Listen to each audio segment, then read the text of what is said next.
ఈరోజు ఉదయం కాకినాడ జిల్లా ఎస్పీ గారు శ్రీ జి బిందు మాధవ్ ఐపీఎస్ వారికి ఇన్ఫర్మేషన్ ఉంది. ఆ ఇన్ఫర్మేషన్ మన జగ్గంపేట సిఐ గారికి అలాగే కెల్లంపూడి ఎస్ఐ గారికి పాస్ ఆన్ చేయడం.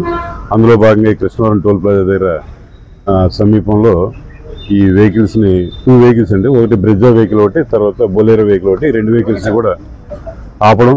అందులో ఏదైతే మాకు ఇన్ఫర్మేషన్ ఉందో గంజాయి సంబంధించి ఆ రకంగా చెక్ చేస్తే 2 వెహికల్స్లో కలిపి దాదాపు ఒక 75 ప్యాకెట్లు అండి, 163 కేజీల దాకా ఈ గంజాయిని స్వాధీనపరచుకోవడం జరిగింది. ఇదంతా కూడా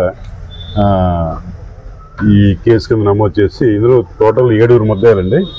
7లోనూ ఒకరేమో జూనియర్ అనమాట, అంటే 18 సంవత్సరాల లోపు అబ్బాయి ఒకరు ఉన్నారు, మిగిలిన 6 కూడా మేజర్. వీళ్ళు ఏంటంటే 2 వెహికల్స్లో ప్రయాణికుల మాదిరిగా అంటే కుటుంబ సభ్యులు కూడా ఉన్నారండి.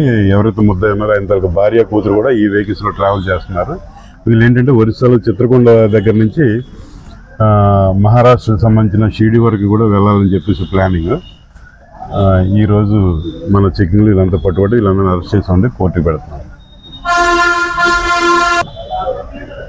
163 కేజీలు అండి, 75 ప్యాకెట్లు గంజాయి. ఇది కాకుండా వాళ్ళు ట్రావెల్ చేస్తున్న వెహికల్స్ ఏవైతే రవాణాకు ఉపయోగించారో 2 వెహికల్స్ కూడా సీజ్ చేయడం జరిగింది. ఒకటి బొలేరో వెహికల్, ఒకటేమో బ్రిడ్జా వెహికల్.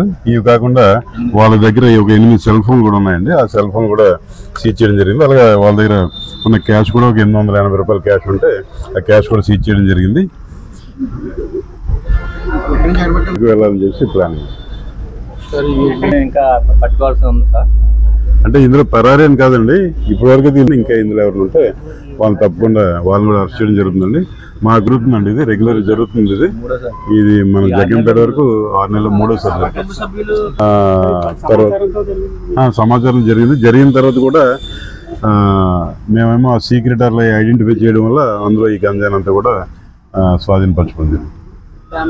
కొడుకు, మిగిలిన వాళ్ళు బయట వాళ్ళు 7 వైజాగ్ సిటీ.